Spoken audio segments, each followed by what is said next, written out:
When was the last time you talked with a colleague about what really worked in your lesson, or even reflected on what helped students communicate? Now, I'm not just talking about what they covered, but what they actually were able to communicate. So today's episode is all about exploring how small, intentional habits, things like weekly reflection or purposeful collaboration, or maybe even some targeted PD, how all of those things can build a shared culture of growth in your own teaching as well as in your school. You'll walk away with actionable ideas to implement starting right away, whether you're working solo or surrounded by a team. So, let's jump in. Whether you're planning your first lesson or celebrating your 20th year in the language classroom, I understand exactly where you are. I'm Joshua Cabral, and I'm also a language teacher in my 29th year of teaching. Now, I also have the opportunity to support schools and teachers all across the country who are working towards increasing proficiency and building confidence in their students. This is the World Language Classroom Podcast, with over 200 episodes of practical strategies tested in real classrooms just like yours and mine. So let's jump in. Vamos, allons-y. Hello, my friends. Bonjour, mes amis. Hola, mis amigos. Welcome to the World Language Classroom Podcast. I am Joshua Cabral, and I have to start by saying how much I appreciate having you here with me today. One of the many things that I know you do is you listen to a podcast about language teaching. This is helping you to get some new ideas, to notice that you're doing some great stuff, because maybe you don't always take the time to notice that when you hear different ideas. But for whatever reason that brings you here today listening to this podcast, thank you so much for being here and for being an incredible teacher who is looking at your teaching to see how you can improve upon it and to just really feel great about what you're doing. So today's episode is all about growing as a teacher. We talk a lot about helping our students grow in proficiency and to get those higher levels and what they're able to communicate. All of that is so front and center in what we do as language teachers, but I want to take a step back and look at our actual teaching and how we are going about that every day and how we can continue to improve upon that. Because a strong culture of professional learning isn't always about formal PD days or going to conferences. A lot of times there are everyday little small habits and reflections and collaborations that we can do that really help to focus our teaching, bring us in new directions, give us the reassurance that we need. Now, you know that I love a good conference. You know I love podcasts. That's why we're here. So all of those things definitely contribute to growing as a professional and an educator. But we're going to look at, even with all of that, what can you be doing in your daily teaching, your weekly teaching? What can you be doing with your colleagues and with your own reflection to help grow on your own so that you are taking in everything that you're learning in your PD from podcasts and everywhere else and really using it to look at your own teaching and to collaborate with your colleagues? And for me, this starts with the word habit. Now, habit could be a bad habit, so that's not the sort of habits that we're talking about. But we're talking about those good habits, those things that we do intentionally and regularly that become the fabric of what we do on a regular basis so that we are consistent with it. And I always like to look at James Clear, who is the author of Atomic Habits. And he says that we don't rise to the level of our goals, we fall to the level of our systems. Now, when we look at our goals, and a lot of times in our schools we have to do goal setting, and maybe you even do it as a professional on your own. You have your own goals, and that's great. But this whole idea that James Clear puts out there in Atomic Habits is that if we don't have a system and regular habits that build towards those goals, we're not going to meet those goals. So we can have all these great goals, but if we don't have a system set up to get there, then we are going to fall to what he calls the level of our systems, which means that if you don't have great systems, then that's where you're going to stay and you're not going to move towards those goals. So what I want to talk about today is what are some of those systems? What are some of those regular habits that we can be doing so that we are always moving towards our goal. Now, we want to start with our goals always, but then we don't want to leave it there. We want to have a system to get there. So that's what we're going to be reflecting on today. And so I will start by putting the question out to you. Do you reflect regularly on your teaching and set instructional goals? Now, I want to clarify here that when we're talking about becoming a better teacher and honing our craft more and all of this that we're talking about, I'm not coming from this place of always feeling like I'm not doing enough. And you should never come from a place of you're not doing it enough, that you're not doing it well enough. None of that is the intention with this. You are doing great work, and it is more than good enough. I don't even want to start from a place of what you're doing is good enough. What you're doing is more than good enough. You're here listening to a podcast about language teaching, and that means that you're thinking about your teaching already and looking for inspirational ideas or reassurance, whatever that is. So I already know that you're starting from a place of doing way better than just good enough. So please do not hear any of this as a reflection on where we are as teachers and not doing enough. Because sometimes when we talk about, oh, let's do it better, let's improve, that's great, that's wonderful. We always want to be doing that. But we're doing it because it gives us this opportunity to stay excited about our teaching. It's about keeping our teaching or your teaching, think about your own classroom. It is about keeping your teaching and your career exciting and enjoyable, that you're looking for new ways to do things. You want to try something in a different way, not completely revolutionize, but find some new ways to go about something. That's where that excitement comes from. And seeing how something works well, that's very exciting as well, and that's enjoyable. And that is what keeps our educator battery charged. And I talked about that with Will Anderson a couple of episodes ago about recharging your educator battery.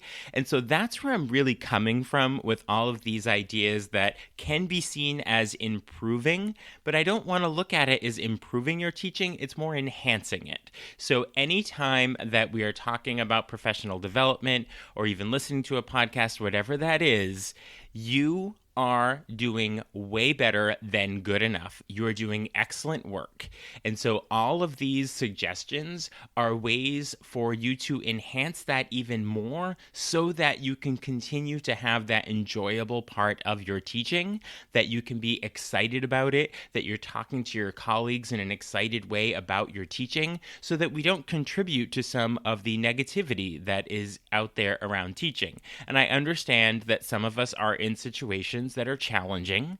Let's find those times when there are things that can spark our joy and give us that opportunity to move forward with our teaching and to enhance it, because that's what's truly going to drive us and motivate us. So that's where all of this is coming from. And so in terms of growth happens when teachers pause to reflect, not once a year during the evaluation time or the goal setting time, but really in those small, consistent moments. So going back to James Clear with his atomic habits, that we want to have those consistent moments and systems, those habits. And that's what we want to do regularly and have those habits of really looking at what we're doing in our classroom. And I know that we don't always have that perfect teaching scenario. As I spoke with Jessica Hall about our sponge activities a couple of weeks ago on the podcast, that sometimes we have those classes that just don't go as well as we planned, and you need a plan B. That happens in our teaching. So let's move on to some tips for building a habit of reflection. So personal reflection on your teaching. So I would first suggest that you set a time for 10 minutes once a week. Put it on your calendar. Do it the same day at the same time every week. Don't just say you're going to do it or you're going to try to do it every week. Make it a habit and part of your calendar. Just do it for 10 minutes once a week. And ask yourself some questions. You can use these guiding questions if you'd like. What helps students communicate this week? Or in a particular class, maybe you want to start by just looking at your level 2 French class, or you just want to look at your 5th grade Chinese class, whatever that is. But what helped students to communicate this week? So that's your first question to ask yourself. And just jot down a couple of notes on that. And then ask yourself, based on that, what would I repeat or what would I tweak? What perhaps didn't go so well? What was perhaps challenging? Did the majority of the students understand this? Were they able to communicate? Was this an activity that most students enjoyed? Is this something that kept their interest? Was this a topic that kept their interest? Was this a compelling way of doing input for them? Ask yourself all of those questions and always be prepared, and I prepare myself when I do this, that sometimes it didn't work. Sometimes the topic wasn't great. I thought it was going to be a great topic, and it wasn't. Would I use this topic again? I don't know. Can I tweak it? So those are the sorts of questions that we want to ask and be really honest about. And by doing this sort of reflection personally, where you're not necessarily sharing it out with a colleague or even talking about it in a Facebook group, but this is about your own teaching where you can be truly honest and you can be real about what happened and be excited and happy about what went well, but then also to remind ourselves that if something didn't go so right, then what can we do to modify that going forward, or perhaps not even do it again? So just take 10 minutes, start with one class and do this for a couple of weeks on the same day for the same 10 minutes. Write it in a Google Doc. You could write it in a Word doc. You could write it in a journal, physically write it in a journal. You could also use a voice memo app. If writing isn't your thing, just talk into your phone so you could have that record of it. So choose one day a week for that reflection. Is it going to be Fridays at lunch? Is it going to be during your Monday planning block? Is it something you want to do on the weekend? Is there a place and time where this is going to be most effective for you? And just take 10 minutes. Don't take a lot of time with it because it becomes more of a chore and you want it to be something that's helpful for you. And with the other thing that you could do is if you type these out, or even if you do it in a voice memo, you could then load all of your entries after 2 or 3 weeks into an AI tool and ask it to find commonalities and then maybe even give you some suggestions, and it can pull together all of those things. Just another way of leveraging an AI tool, because sometimes it can pick out different things that you mentioned that you might not even see as a theme that's going through each week as you're doing this. So it could help you to do that. That's just a way of leveraging a little bit of AI. I know there's a lot of AI tools out there right now, but this is something that you could do to help with your teaching. And again, this is all done on the personal level. So the next level up from that is going beyond just your personal reflection on your teaching. And I focused a bit on what were those challenge areas, but mostly what's going to come up when you are looking at your teaching is you're going to find moments of complete joy and bliss and happiness at how well things went. So make sure that you focus on those as much or even way more than some of those challenge moments that come in, because you are doing great stuff in your classroom. And by taking the time to write it down and just say it out loud, that is going to keep your teaching spark going, continue to motivate you and give you that validation. So make sure that when you are reflecting back on your teaching, it's not just about the challenge areas, but you're really focusing on what went well so that you can keep your educator battery charged. So now the next step up is collaboration through PLCs, which are professional learning communities, or coaching or shared planning time, whatever this looks like, where it's not just you reflecting specifically and personally on your teaching, but in a more collaborative way, where you are reflecting on teaching as a group or as a pair, whatever that looks like in your scenario. Because collaboration doesn't have to mean a full-blown professional learning community that is planned out and everybody meets at a certain time and you follow a particular protocol.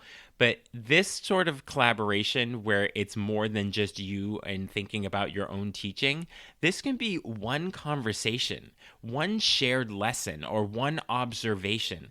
All of that can truly shift your thinking about what you're doing, how things went, asking a colleague that you trust, where you have a shared approach to teaching, where you could say, this went really well. I have a teacher in my department, And whenever we have a really successful class, we make sure to find each other in the hallway and just say what happened, because we love sharing about what went really well. And then we'll ask questions about it and we'll figure out, oh, how could I use that with my classes? Or she'll ask me the same thing. Oh, that went really well. Oh, I'll try that at the novice mid proficiency level because that worked well for you at the novice high level. So how can that work? And so that collaboration is not something that is formalized and part of our schedule, but we have that working relationship where we are going to collaborate and learn from each other. So most of the really great collaboration happens sort of in the moment in a conversation. So these can definitely happen in person. They can also happen virtually through social media or in, say, a Facebook group. Just make sure that if you are in Facebook groups or any sort of social media place, that you want that to be a space of support and encouragement. But you can do that virtually and you can do that in person. But a lot of those, again, are not those formalized situations. So we started with our individual reflection, where we're doing that once a week for 10 minutes, and you're asking yourself what worked, why did it work, feel good about that. Maybe something was challenging. Do I want to try something different? Do I want to do something differently?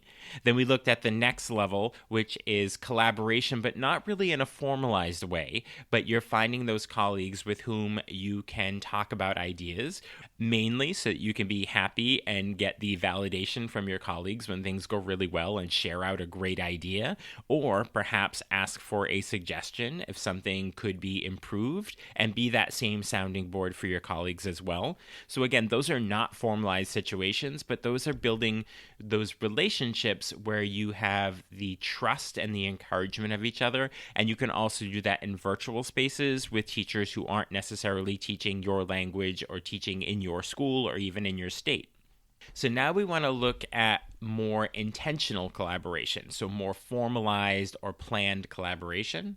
So to start here, you could invite a colleague to observe a particular focus of your class, not just looking at everything and then tell you their opinion after or give you some vague commentary on what they think they saw or what was definitely there.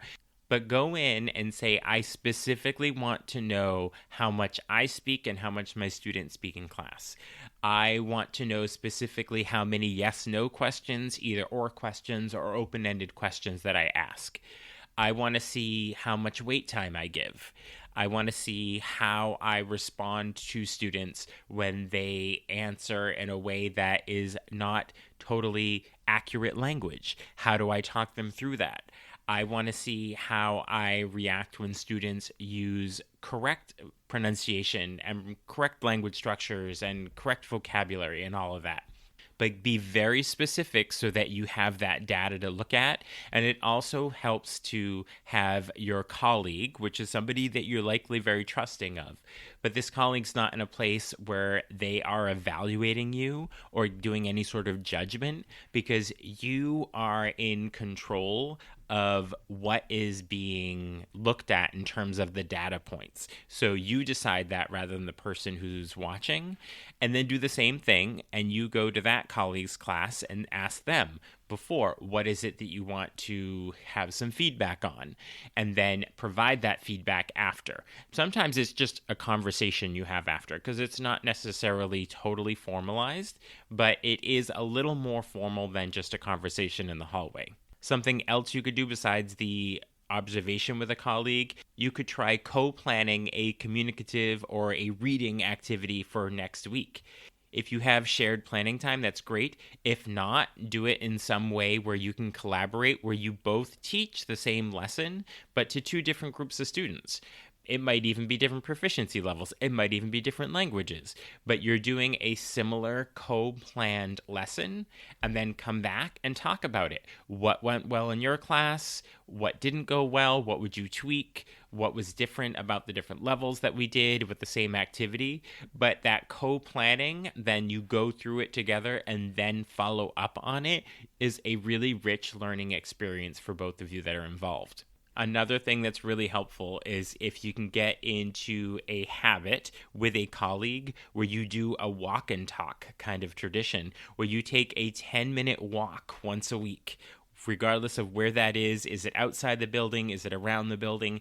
Where you are just talking about your teaching in a safe place, where you are sharing what went well and you're really encouraging and validating each other, or you have some questions, and that might lead to future observations, or that might lead to future co-planning. But having, again, you have your 10-minute walk, your walk and talk, I like to call that. And that works really well if it's another language teacher, but it's also really helpful to have a teacher in to observe and give you some feedback that is of another subject, because a lot of times they'll have questions about what you were doing in your class, and if they're not very well versed on things like proficiency levels and communication modes and communicative language teaching, you're going to have to explain some of that. And as you do that, you go deeper into your own understanding of why you're doing things. So there are definite benefits to having teachers in your classroom who are not necessarily language teachers. And if you're going to have a teacher in your classroom, have a simple protocol for each other to use. Something like, this is what I noticed, this was a strength, or a question I still have. So those 3 statements are going to be based on the specific area that you ask them to look at. Or if you're doing this on your own, it's that specific area where your colleague asked you to watch. So this is what I noticed, this is a strength that I saw, and then a question I still have.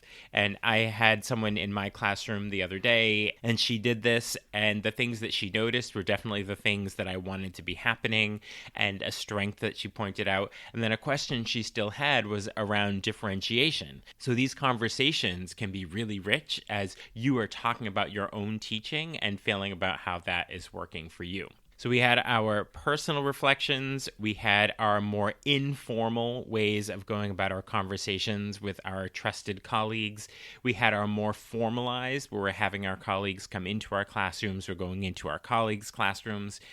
And as you're getting this feedback and you are moving forward with your teaching and you are finding ways to hone that or to enhance that a bit more, we know that we grow most when PD that we choose is relevant to our classroom realities and not just trends that are happening out there. So that's why these conversations and this reflection is so important, because it helps to point you in the direction of what you could use really effectively to enhance your teaching rather than just a one-size-fits-all. So as you're going through these collaborations and these reflections, you should try to focus on or identify one area at a time. Does this mean having lessons that are more rich with input?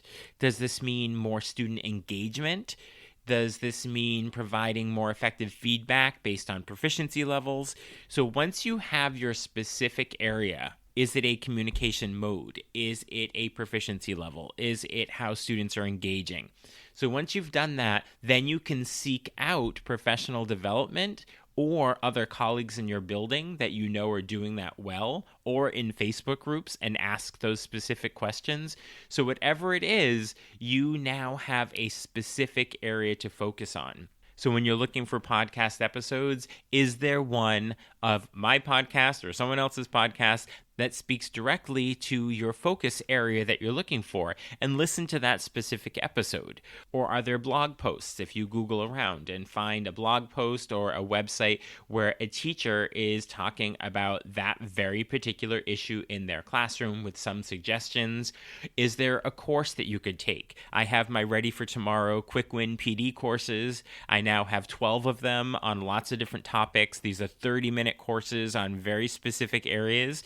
Is there one of these courses that really speaks to an area that you would like to enhance? But once you know specifically what it is, that's where you want to go with your PD. When you go to a conference, are you going to specifically go to workshops that focus on your concentration area at that moment? So as we close out this whole idea of reflecting on our teaching, collaborating, and enhancing our teaching, think back to how reflection fuels improvement, that we cannot just improve without having a reflective process first. So if you are choosing PD, or if you are talking to colleagues or looking for ideas, the more focused you are on that particular idea that you're looking for suggestions on, the more clear you are with your questions and your focus area, the more apt you are to get the necessary information that you will need to be able to enhance your teaching, rather than just one size fits all kind of PD or going to a conference. So reflection fuels improvement. Collaboration builds confidence. That collaboration is so important. So not necessarily very formalized, but do you have those colleagues that are trusted in a way that you feel confident that you can collaborate with? You can talk about your teaching.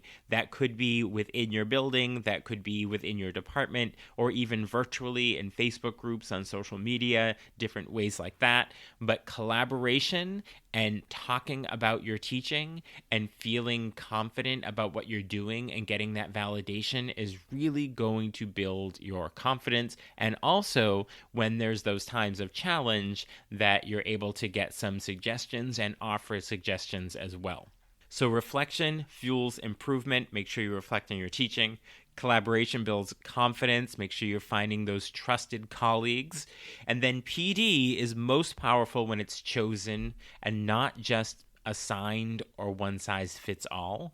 And so through your reflection and through your collaborations, you're going to hone in on what are those areas that you would like to work on so that you enhance your teaching even further and help your students and support your students even more. And when you have those specific areas, then you can do really targeted PD to help you with those particular concerns, or to do it even better. Because again, as I started this whole episode, this is not coming from a place of you're not doing it well enough and you need to do it better. You are. But how can we do it even better? Or how can we enhance it even more so we can continue to find the joy and the excitement in our teaching and to keep our educator battery fueled? Like, that's really what we're doing this for. It's not this question of you're not doing a good job. It's just we want to find our spark and continue to have it light everything that we're doing every day in the classroom. So this week, start with your reflection. Make it a habit. Carve out that 10-minute time where you're going to reflect on your teaching. Start with one class, start with everything, whatever it is, but 10 minutes either written in some kind of journal, typed in an electronic document, or even a voice memo. But reflect on your teaching and focus in on what went well, fuel your passion, and then if there are challenge areas, try to notice what those are and to put them into words. And then find some ways to collaborate if you can. Collaboration this week, make sure you're having conversations about your teaching. Have at least one conversation about your teaching with a colleague to start that. And that could be the opening conversation that could lead to co-planning and observing each other's classes. But this week, just get comfortable talking about your teaching with your colleagues. And then the learning piece. Maybe not this week, but the next time you have an opportunity to engage in professional development of some point, go into it, go into that conference, go into looking for a podcast episode, go into Googling, whatever that is, but be very, very specific on what you're looking for so that it truly fits your needs. And you'll find out more and more what that is as you engage in your personal reflection and your conversations and your collaborations with colleagues. And I will leave you with the idea that your habits, your systems are going to be what leads you towards your goal. So to remember, start with that goal, but then you need your systems, you need your habits, your reflection, your collaboration, and your learning that are going to move you towards those goals. So thank you so much for listening and for all the incredible work you're doing to help your students become confident, real-world communicators. Now, from workshops to quick win courses, I've got lots of PD options. If you're ready on your journey to look at some PD options, all those links are in the show notes and on my website. So I will talk to you soon. Bye for now. Thank you for listening.